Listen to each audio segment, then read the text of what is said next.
Hey guys, it's me Vishnu. ഒരു പണിയില്ലാണ്ട് നമ്മൾ ഹോസ്റ്റലിൽ ഇരിക്കുകയാണ്. അപ്പോൾ വിജയചേട്ടൻ ചോദിച്ചു അയ്യപ്പൻമുടി കണ്ടിട്ടുണ്ടായിരുന്നു. ഞാൻ അയ്യപ്പൻമുടി കണ്ടിട്ടില്ലാതെന്ന് ഞാൻ പറഞ്ഞു, ഇല്ല കണ്ടിട്ടില്ല എന്ന് പറഞ്ഞപ്പോൾ എന്നോട് ചോദിച്ചു, നീ ഇവിടെ വന്നിട്ട് എന്നാത്തിനുള്ള വണ്ടിയും കൊണ്ട് വന്നേക്കണം, ഒരു സ്ഥലവും കണ്ടിട്ടില്ല, ഒന്നും കണ്ടിട്ടില്ല, നമ്മൾ എന്തായാലും അയ്യപ്പൻമുടി പോയേക്കാമെന്ന് വെച്ച്.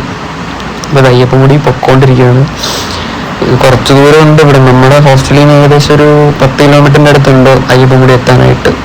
നമ്മൾ ഈ കാണുന്ന ഇടവഴി കൂടെ പോയത്. അന്ന് നേരെ പോയി കഴിഞ്ഞാൽ അമ്പലത്തിലേക്ക് എത്തും. നമ്മൾ അമ്പലത്തിലേക്ക് പോകേണ്ടതുകൊണ്ട് മല കയറാൻ വേണ്ടി പോയതുകൊണ്ട് നമ്മൾ എന്താക്കി ഈ ഇടവഴി കൂടെ പോയത്.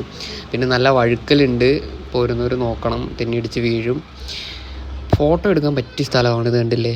ആളില്ലാത്ത വീടും പിന്നെ ഈ പണി തീരാത്ത വീടൊക്കെ ഉണ്ട്. അപ്പോൾ ഫോട്ടോ എടുക്കാൻ നല്ല. നമ്മളവിടെ ചെല്ലാൻ നേരത്ത് 2-3 പട്ടിസാറൊക്കെ ഉണ്ടായിരുന്നു. നമ്മളിന്ന് പേടിപ്പിച്ച് പിന്നെ നമ്മൾ അവരെ ശല്യം ചെയ്യില്ല, മാറിപ്പോയി. ഒരു 4 മണി ആ ഒരു ടൈമിലേക്ക് വരുന്നെങ്കിൽ സൂര്യാസ്തമയം കണ്ടിട്ട് പോവാം. അതാ കാണുന്നതാണ് അമ്പലം. ശരി, എന്നാൽ അപ്പോൾ നമുക്ക് അടുത്ത